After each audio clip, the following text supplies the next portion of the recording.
Olá, meu nome é Laura de Moraes Carvalho, eu sou aluna de Relações Internacionais da PUC Campinas e vou apresentar o trabalho As Múltiplas Dimensões de Análise da Universalização dos Direitos Humanos à Água e ao Saneamento, orientado pela professora doutora Bruna Ângela Branchi.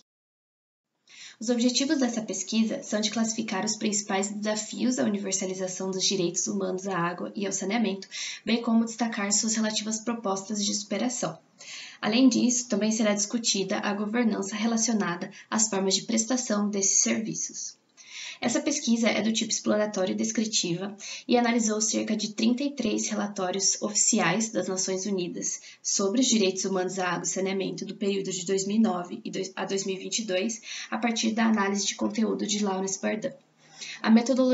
Essa metodologia requer uma codificação que foi feita através do software Atlas TI e resultou em 5 códigos finais, aqui chamados de dimensões de análise.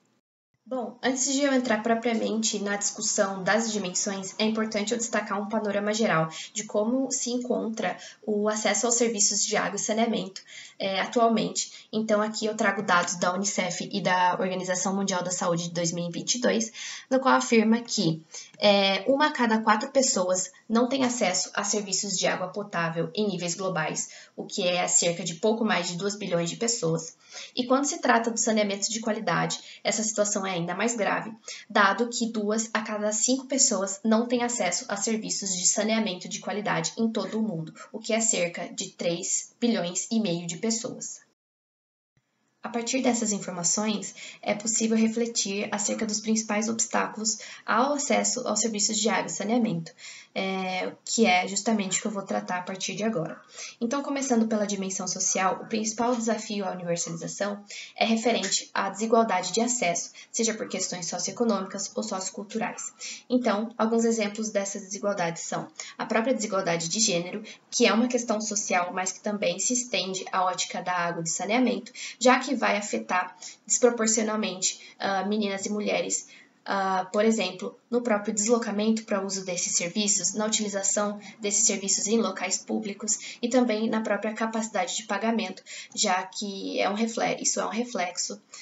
da própria desigualdade salarial existente. Outro exemplo dessa desigualdade vai ser a partir dos estigmas, que são uma forma de exclusão de uma pessoa ou grupo por algum tipo de característica específica. Então, esses estigmas eles vão impactar na exclusão de acesso ou em submeter essas pessoas ou grupo de pessoas a alguma atividade degradante de água relacionada à água e saneamento, por características como pessoas com deficiência, pessoas em situações de rua ou em condições de pobreza, até mesmo alguns sistemas de castas também vai ocorrer esse tipo de estigmatização. Como propostas, principalmente é importante destacar a participação dessas pessoas nos processos de decisões, que vai ser um elemento fundamental para a criação de leis e regulação para proteger essas pessoas, e também destaco a importância do monitoramento para a geração de dados, para a criação de novas políticas e para a garantia da efetividade das normas criadas. Falando agora da dimensão econômica, o principal desafio à universalização é referente à falta de acessibilidade financeira, ou seja, muitas pessoas não conseguem ter acesso a esses serviços porque não têm condições de pagar por eles. Isso é muito em decorrência de elementos como a lógica da geração de lucro aos acionistas e a aplicação de óticas capitalistas como a mercantilização e a financiarização da água, que vão ver ali o recurso como uma mercadoria ou um ativo financeiro, respectivamente. Vale destacar que esses elementos, embora eles não sejam exclusivos do setor privado, os relatórios oficiais das Nações Unidas destacam que quando empresas privadas atuam nos serviços de água e saneamento, esses elementos eles se tornam mais presentes e por isso há um desafio maior quanto à garantia dessa acessibilidade financeira. Alguns elementos que vão comprometer essa acessibilidade financeira são o aumento de tarifas, a criação de novas taxas, a instabilidade dos preços do recurso e o baixo nível de reinvestimento.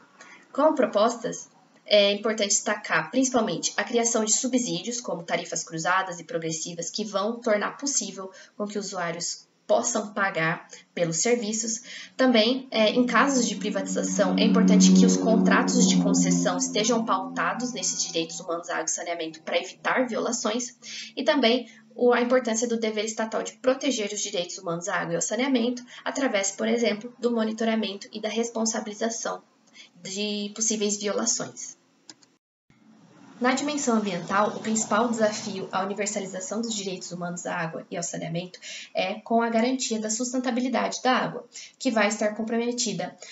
pela contaminação e pela sobreexploração do recurso. Novamente, esses dois elementos não são exclusivos do setor privado, mas os relatórios especiais destacam uma preocupação um pouco maior quando o setor privado está envolvido nesse oferecimento dos serviços, gerando assim um desafio adicional. Também é importante destacar dentro dessa dimensão os impactos das mudanças climáticas nos direitos humanos à água e ao saneamento, já que elas vão comprometer alguns elementos como a disponibilidade, a qualidade, a acessibilidade física e financeira, que são os elementos base desses direitos. Como propostas, eu trago 2 pilares de combate à crise hídrica, sendo eles a governança democrática, como por exemplo na cooperação internacional, e também a sustentabilidade dos ecossistemas aquáticos, além das próprias propostas de monitoramento, regulação e de responsabilização de violações, como mencionada.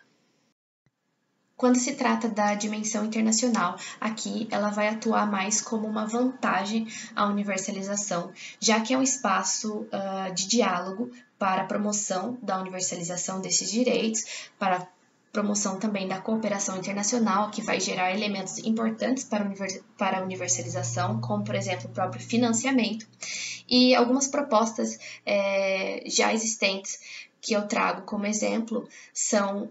algumas metas globais, então a própria Agenda de Desenvolvimento do Milênio, que durou ali entre os anos de 2000 a 2015, e que continha o elemento de acesso à água e saneamento, e que vai ser desenvolvida para os Objetivos de Desenvolvimento Sustentável e que dessa vez vai incorporar de forma completa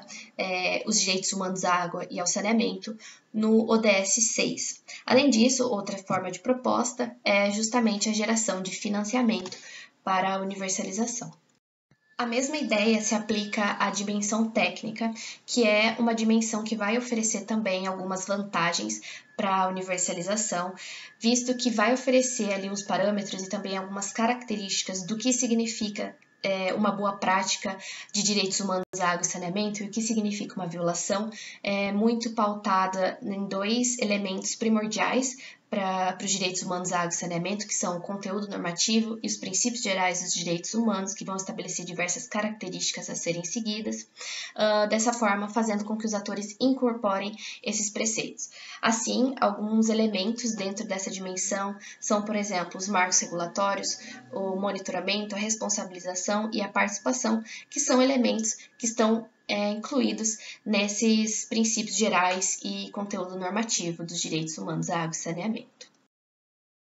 Para concluir esse trabalho, eu destaco a pluralidade da abordagem dos direitos humanos à água e ao saneamento,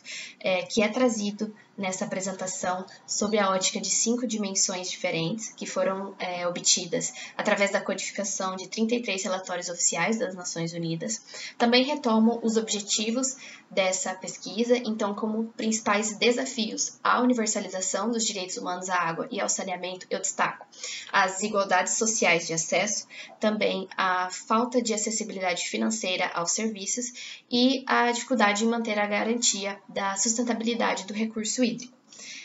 Como propostas, eu destaco a relevância dos aspectos técnicos, como o monitoramento, a regulação, a responsabilização e a participação, visto que eles vão se repetir em algumas dimensões mencionadas anteriormente e, assim, são de extrema relevância para a universalização. E, por fim, como último objetivo dessa pesquisa, a governança relacionada às formas de prestação dos serviços vai estar mais presente quando se fala das dimensões econômica e ambiental, dado que, como mencionado, a garantia da acessibilidade financeira e da sustentabilidade dos recursos hídricos se tornam mais desafiadoras quando o setor privado está envolvido nesse processo. Eu agradeço a atenção e a oportunidade de apresentar essa pesquisa na 31ª edição do Cicusp.